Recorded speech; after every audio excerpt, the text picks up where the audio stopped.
बालकृष्ण लाल की जय, माता की सिया जय, राम जय तुलसी जय श्री माता राधे। की जय, सबको पृथ्वी प्रणाम माता की करते हैं। जय, एकाश्री महारानी की जय। जय जय श्री सीताराम, जय जय श्री राधे श्याम। नमः पार्वती पदे, हर हर महादेव। अनंत कोटि ब्रह्मांड नायक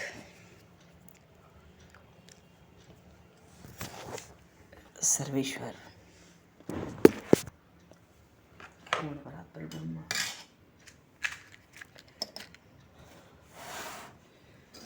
असंख्य कल्याण गुण गणले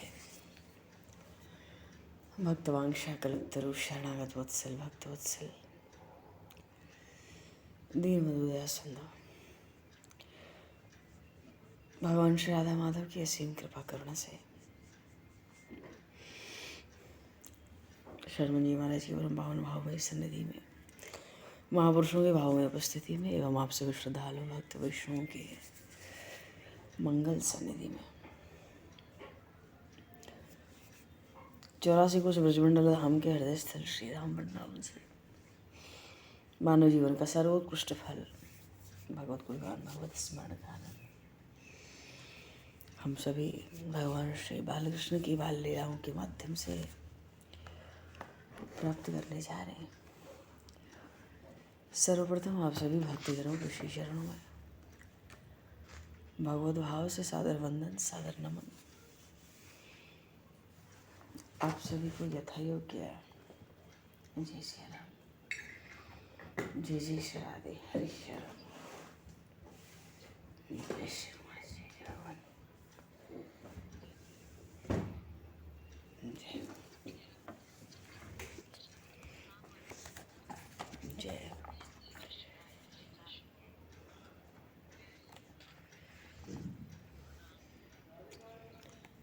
वंशी विभूषितकरान्नवनीरदाभात् पीताम्बरादरुणबिम्बफलाधरोष्ठात् पूर्णेन्दुसुन्दरमुखादरविन्दनेत्रात् कृष्णात् परं किमपि तत्त्वमहं न जाने। कृष्णात् परं किमपि तत्त्वमहं न जाने।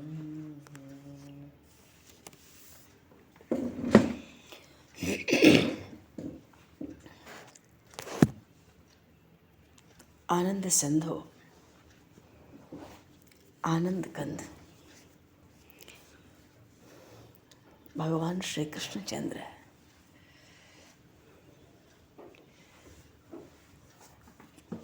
पूर्ण परात्पर ब्रह्म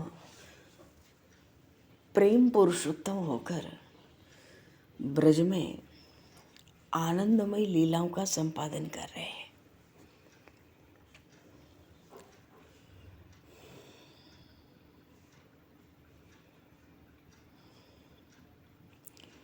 एक बार भगवान शंकर ने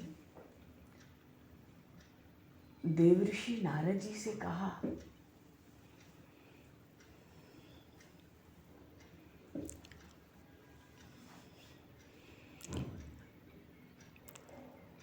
अच्छा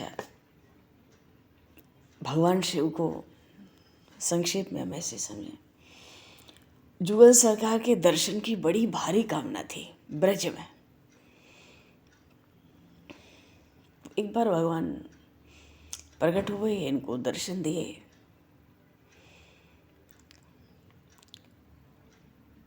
तो बारंबार भगवान शिव ने इन भगवान श्री कृष्ण को प्रणाम करके कहा, प्रार्थना की कि हे कृपा सिंधु, आपका जो सर्व आनंदमय या यूँ कहें कि समस्त आनंदों का जो आधार नित्य मूर्तिमान रूप है,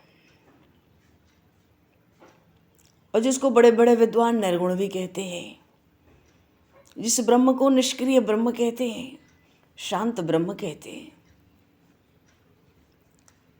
तो हे परम पुरुष आदि पुरुष, मैं उसी रूप को अपनी आंखों से देखना चाहता हूँ।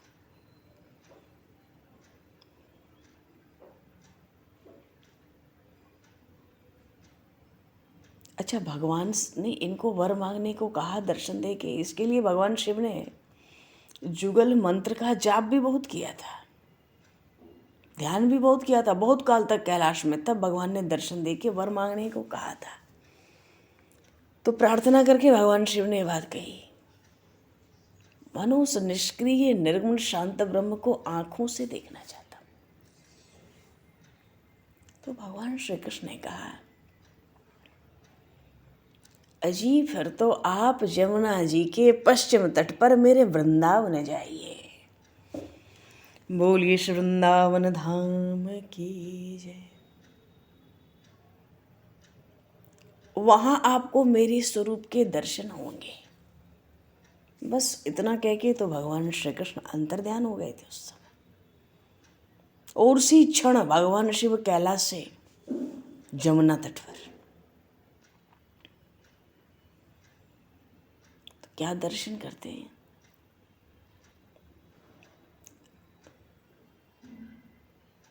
अजी सब देवताओं के, ईश्वरों के जो ईश्वर हैं, सर्वलोक महेश्वर, उन भगवान श्री कृष्ण का मनोहर गोप वेश है। गोप बने हुए, हाथ में लकुट, बाएं कंधे पे रज्जू, रस्सी बंधी है, बछड़े चरा रहे। बड़ी सुंदर किशोर अवस्था है, 5 साल के पूरे हो गए।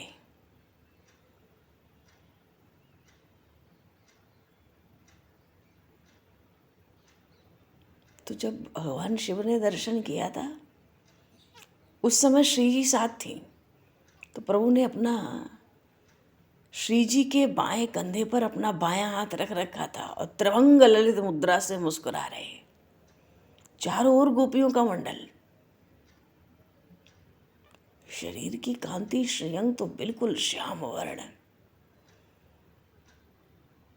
मालूम पड़ता था संपूर्ण कल्याण के आधार, एकमात्र आधार है।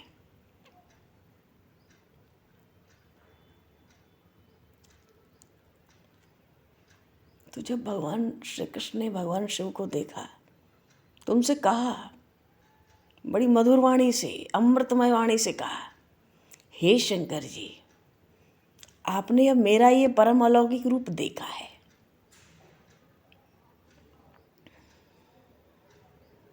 जितने वेद उपनिषद हैं वो मेरे इस, ये जो निर्मल प्रेम में सच्चिदानंद स्वरूप है, इसको ही निराकार, निर्गुण, सर्वव्यापी, निष्क्रिय, परात्पर ब्रह्म आदि आदि कहते हैं।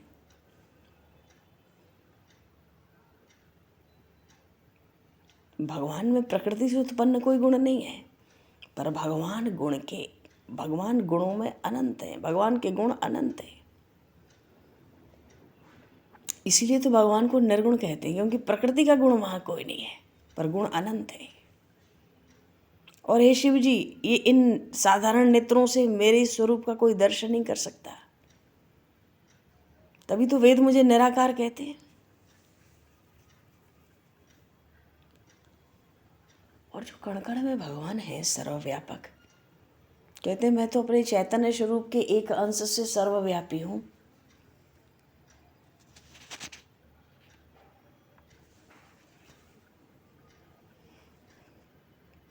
तो विद्वान लोग इनको ब्रह्म कहते हैं।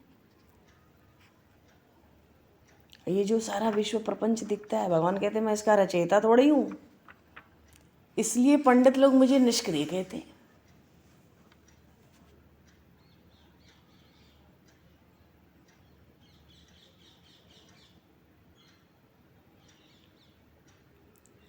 मानो एक बड़ा सुंदर जुगल सरकार का दर्शन बड़े तब से भगवान शिव को वृंदावन में प्राप्त हुआ था।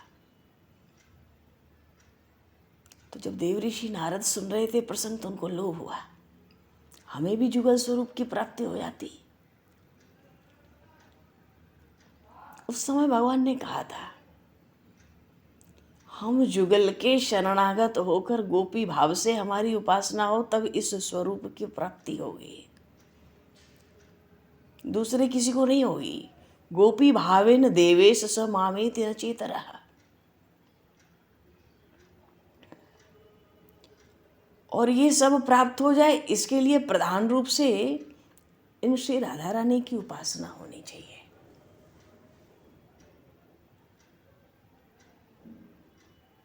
और वहाँ तो उस प्रसंग में भगवान श्री कृष्ण ने कहा कि हे रुद्र, यदि आप मुझे वश में करना चाहते हैं तो मेरी ये जो श्री राधा जी हैं इनकी शरण पहले ले लीजिए। आश्रित्य मत प्रियायाम रुद्र माम वशी कर तुमसी। पर गोपी भाव से। तो ये प्रसंग देवर्षि नारद को सुना रहे थे भगवान शिव कभी। नारद जी ने पूछा, भगवान ये गोपी भाव क्या है?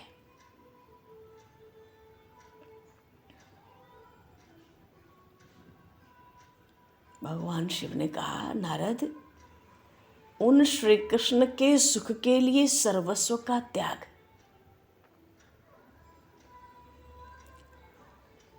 केवल कृष्ण सुख के लिए सर्व त्याग, क्योंकि गोपियों के प्रेम का स्वरूप है श्री कृष्ण को सुख पहुंचे। उनकी हर क्रिया शरीर और संसार की इसीलिए है कि हमारे श्री कृष्ण को सुख पहुंचे।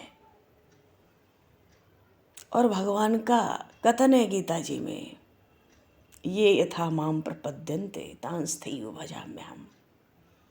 जिस प्रकार की कामना भावना भक्ति की होती है भगवान उसको वही वस्तु प्रदान करते हैं। अब भाई कोई गोपी तो ऐसी जिसकी कोई कामना ही नहीं, तो श्री कृष्ण क्या दें? किसी को कामना है श्री कृष्ण सुख की, अब पूर्ति करने जाए तो ऋण बढ़ेगा। तीसरी गोपी आवे तो वही पता लगे कि सर्वस्व त्याग करके उन श्री कृष्ण के प्रति समर्पित हो चुकी है। जो प्रेम मार्ग के भक्त हैं, इसीलिए तन से, मन से, वचन से, अपनी हर चेष्टा से प्रभु को ही प्रसन्न रखना अपनी सेवा मानते हैं। और इन गोपियों में सर्वश्रोमणी कौन कही गई है? वो वृषभानु नंदिनी श्री लाडली जी।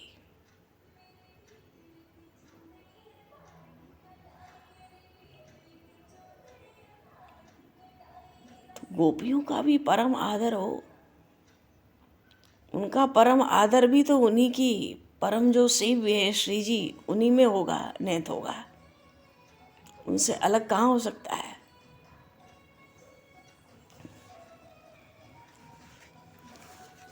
अच्छा देखो जी, अब ये प्रसंग वस्तुतः आने वाले हैं, लीला प्रसंग इन गोपियों के जमुना पुलिन पर अभी तो हम लोग वहाँ है ना, कहाँ?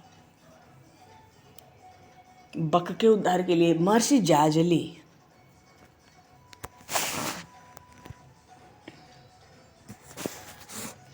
हाँ, तो पूर्व प्रसंग में महर्षि जाजली ने उस, क्या नाम था उसका, दैत्यराज है उत्कल हैग्रीव का पुत्र, गंगा सागर पे आके बंशी डाल के मत्स्य का शिकार करने बैठा था। मना करने से नहीं माना। मना क्यों किया? अरे गुरुदेव का आश्रम है भगवान कपिल का, इतना पवित्र पावन तट है ये गंगा सागर का, यहाँ क्यों प्राणी की हिंसा करता है? उसको श्राप दिया था कि तू बधिर के समान मेरी बात को अनसुनी करता है, मत्स्य पकड़ने बैठा, जा बग हो जा। मनो वो सुनता ही नहीं था ना, जैसे लगता था वो सुन ही नहीं रहा कि कोई मना कर रहा है। तो उसको श्राप भी वैसा ही दे दिया, ऐसा ही हो जा। और क्षण भर में बर्फ के पहाड़ की तरह इतना विशाल का है बक। अच्छा श्राप तो दिया पर भीतर कष्ट हुआ तुरंत। क्यों? गुरुदेव का स्थान है, तो गुरुदेव से भी तो परामर्श कर सकता था।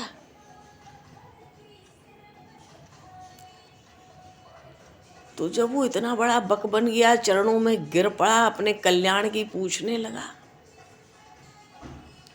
तो महर्षि जाजली उसको आश्वासन दिए और तुरंत अपने गुरुदेव भगवान कपिल पर पहुंचे। अब शिष्य से त्रुटि हो जाए तो सुधारने का दायित्व तो गुरुदेव पर ही होता है। गुरु के आश्रित जीव हो, उसके पाप को पुण्य बना देने का दायित्व, सामर्थ्य भी गुरु ही होता है। ऐसा गुरु का गौरव कहा गया है।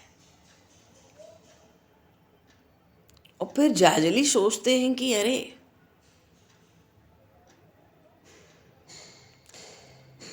मेरे गुरुदेव भगवान कपिल इस असुर के उद्धार का खेल भी मेरे ही नकलेश्वर को द्वापर के अंत में जब ब्रज में आएंगे तो कर देंगे।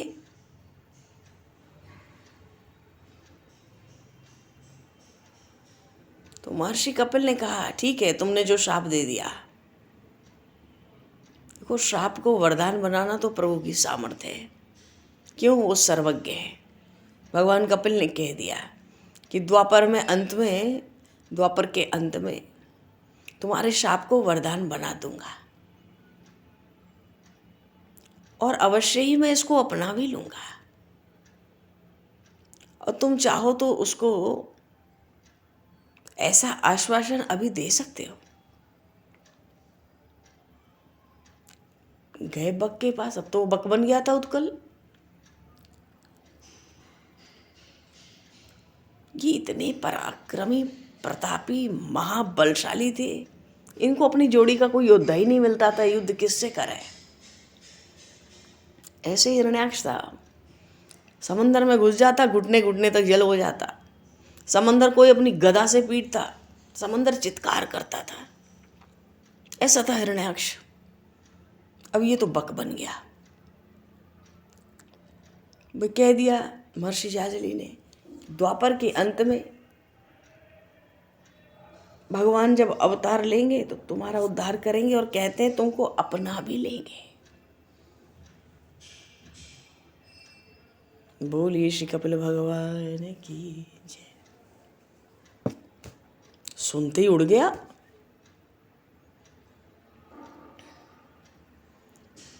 तो सृष्टि के नियम के अनुसार यह असुर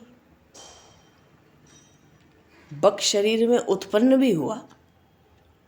कहाँ? पूतना का छोटा भाई बनकर, उस अघ का बड़ा भाई बनकर, अघासुर। तभी तो पूतना को बकी भी कहते थे लोग।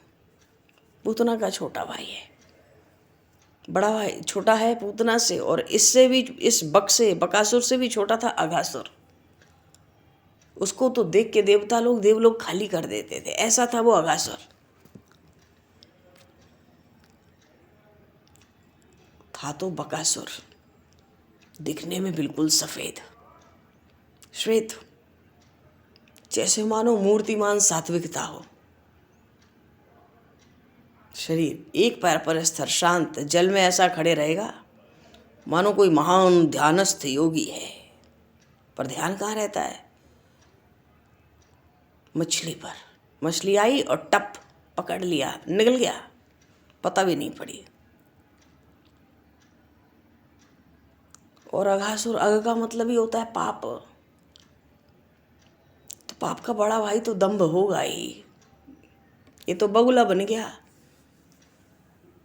दंभ करता है, पर दृष्टि हमेशा बड़ी क्रूर, कुटिल हृदय। मछली मिले और टपक लो।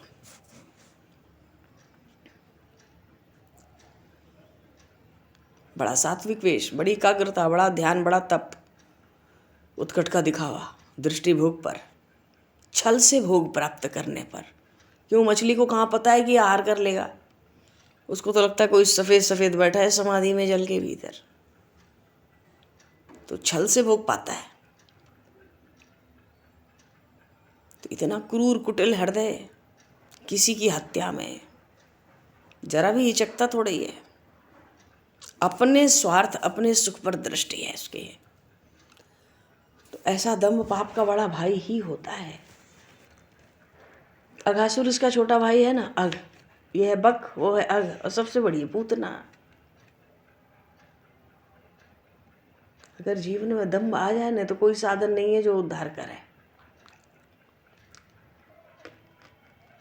जीव का उद्धार तो सत्संग में ही हो सकता है।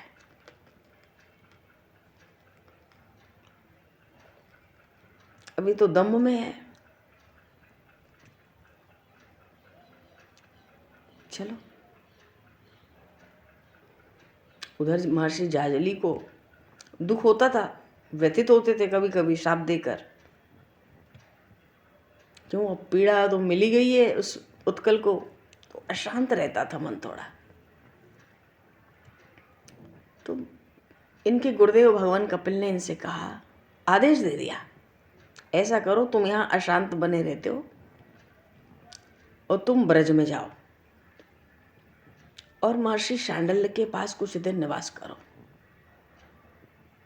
और तुम्हारे द्वारा वो जो उत्कल को श्राप मिला है ना, उसका उद्धार भी वहीं होगा समय पाकर, और तुम भी उन परम पुरुष का प्रेम प्राप्त करके पूर्ण हो सकोगे। बड़ा आनंद हो गया, ब्रज में आ गए। और जब ब्रज में आए तो जान नहीं पा रहे थे कि मेरा तप, मेरा ज्ञान, मेरी साधना कितनी तुच्छ थी अभी तक। ब्रज में आकर जीवन धन्य हो गया। और महर्षि शांडिल्य वहाँ पहले से हैं, बड़े आदर से अपने आश्रम के पास में ही इनको स्थान दे दिया। इन्होंने सुना कि जो कंस है वो दिग्विजय के लिए गया था, वो लौट आया, बहुतों को पराजित किया, बहुतों को ले आया। ले आने में बक और अग थे, पराजित करके इनको ले आया मथुरा। पहले पूर्व में प्रसंग हो चुका है।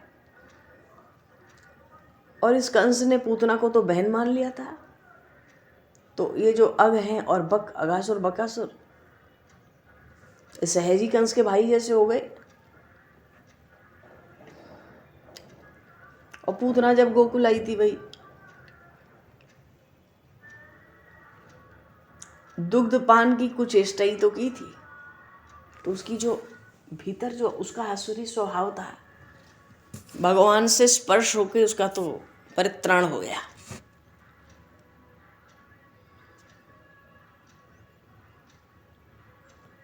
तो जाजाली ने सोचा कि पूतना तो आके मर के गई, उसका उद्धार हो गया, तो आशा हो गई कि इसका छोटा भाई है बकासुर, अपनी बहन का अनुगमन जरूर करेगा, एक दिन जरूर आएगा। पर वो गोकुल में आने का साहस कर नहीं पाया, क्योंकि अब तो प्रभु वृंदावन में है, नंदीश्वर पहाड़ी पर, नंदगांव। गोकुल में नहीं आ पाया वो। तो सब तो गोकुल त्याग कर पीछे वृंदावन आ गए। महर्षि शांडिल्य भी आए, महर्षि जाजली भी आ गए। पर भगवान की ऐसी मधुराति मधुर लीलाएं, महर्षि जाजली उस उत्कल को, उस बक को भूल गए। क्यों? महर्षि कहते हैं, अरे इस ब्रज में आकर व्यक्ति अपने शरीर को, साधना को, सब को भूल जाता है। कहाँ मैं अपना शाप याद रखूं? यहाँ आकर तो स्नान करो, संध्या करो, हवन करो, ये तो औपचारिकता हो गई।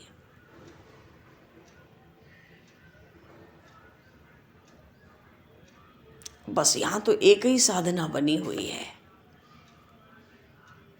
सो कहा है, कुछ ले लो, फूल ले लो, फल ले लो, बेलपत्र ले लो, कुछ इकट्ठे कर लो। उसके इकट्ठे करने के बहाने सुबह ही सुबह का अपना नित्य कर्म झटपट समाप्त करके वन में जाओ। और वन में तो गो बालकों के साथ वत्सचारण करते पधारेंगे श्री नंदनंदन। हाँ, इतनी दूर से उनको दर्शन करते रहो, देखते रहो कि उनको लीला में विक्षेप न हो। हम ऋषियों महर्षियों से वो स्वच्छंद लीला करें, जैसे चाहें वैसे, और हम लोग दर्शन करते रहें। तो जब तक श्री कृष्ण वन में नहीं आते तब तक नित्य कर्म जो भी झटपट करना है कर लो, फिर तो चलो भाई।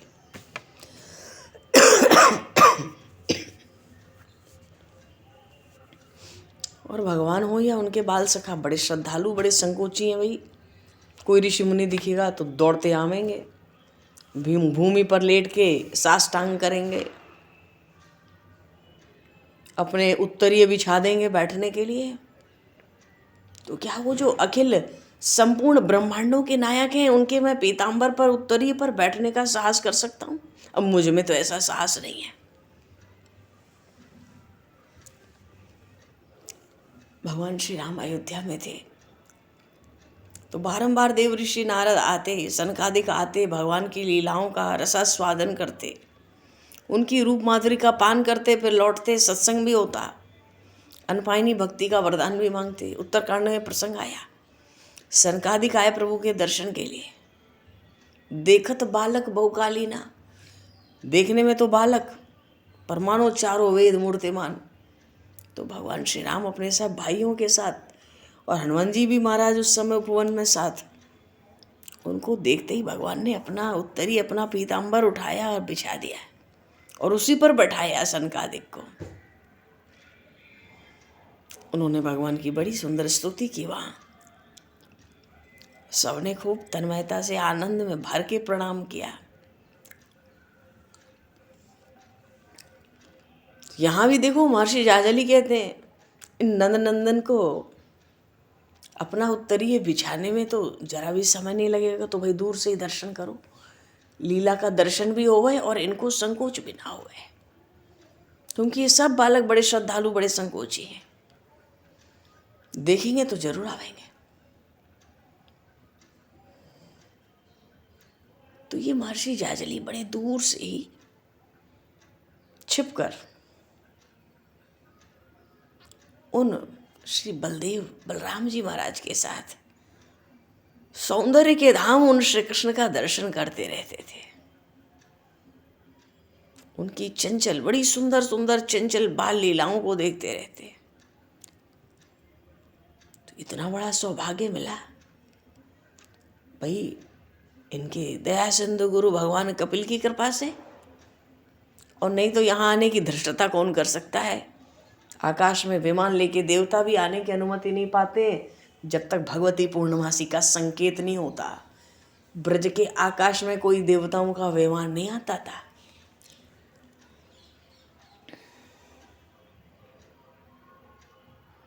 अब यहाँ आके ब्रज में सोचते हैं ध्यान करता हूँ, ये कहना ठीक नहीं है। अब ध्यान तो होता है, रात भर समाधि अपने आप ही लगी रहती है, और फिर इनको देखकर, इन श्याम सुंदर को देख के फिर क्या ध्यान और क्या समाधि करनी है। हाँ, बछड़ों को लेके शाम को सखाओं के साथ नंद भवन चले जाते हैं, फिर हृदय में इनकी लीलाएं बिना विराम के चलती हैं।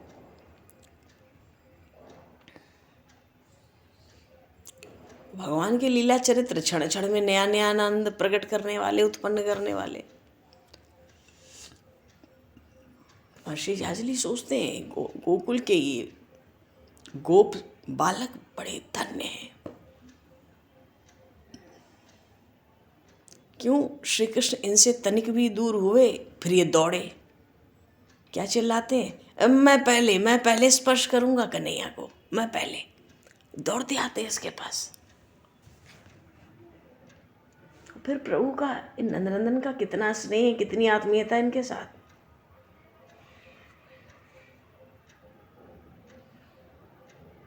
थोड़ी देर के बाद भी कोई मिलने आवे बाल सखा तो दोनों भुजाएं फैला के ऐसे आतुर होके हृदय से लगाते हैं जैसे अनेक वर्षों से सखा बिछड़ा हो मिल गया। बोलिए श्री नंदन श्याम सुंदर भगवान की जय।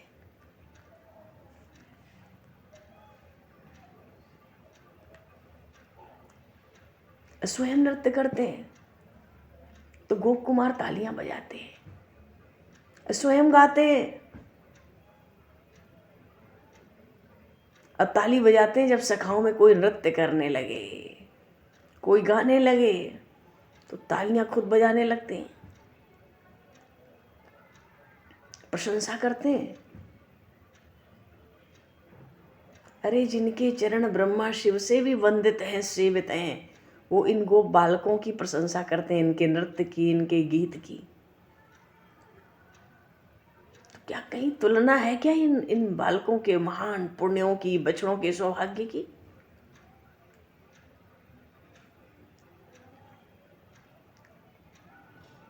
इन नंदनंदन की बाल लीलाएं तो सब देख रहे हैं।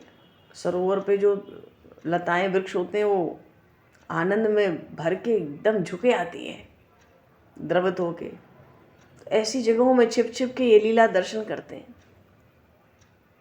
पर एक दिन ऐसे ही महर्षि जाजली जहाँ खड़े होके छिपके दर्शन कर रहे थे ना दूर से लीलाओं का, ये देख नहीं पाए।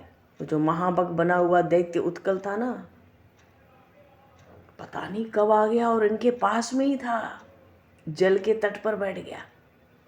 वो तो बक है, बगुला है, वहीं बैठेगा। लीला के आनंद में इनको भी पता नहीं पड़ी। इन्होंने कब देखा उसको? इन्होंने तो तब देखा जब गोप बालकों के साथ अपने अग्रज उन बलदेव जी के साथ चलते हुए भगवान श्याम सुंदर बछड़ों को जल पिलाने आए उस सरोवर के पास। तो हुआ क्या था कि बछड़े अचानक भागने लगे थे डर डर के। तो बछड़े भाग रहे हैं, प्रभु साथ में, गोप बालक साथ में, बछड़े डर के भाग रहे हैं, वो भी प्रभु के रहते डर।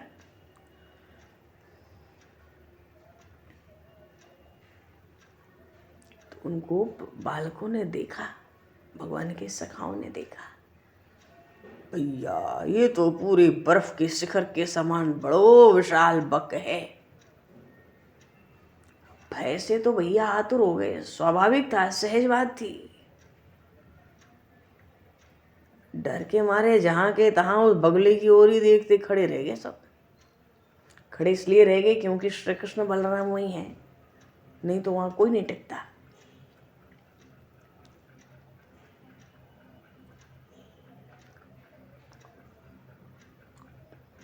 चला कौन? वो नंदनंदन अपने अग्रज के पास आए, कुछ कदम दौड़कर। ऐसा लगता था मानो इतने बड़े बगुले को पास से देखना चाहते हैं और बड़े उत्सुक हैं उसको पास से देखने के लिए। देखो भैया, उत्कल कोई अचानक नहीं आया था।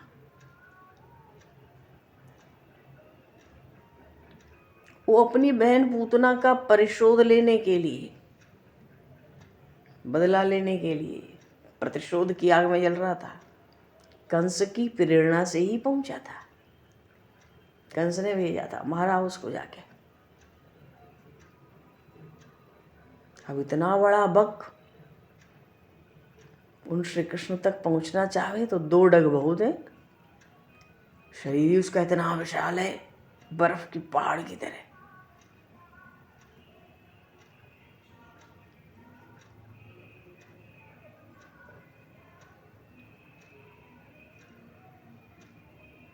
योजना बना रहा है।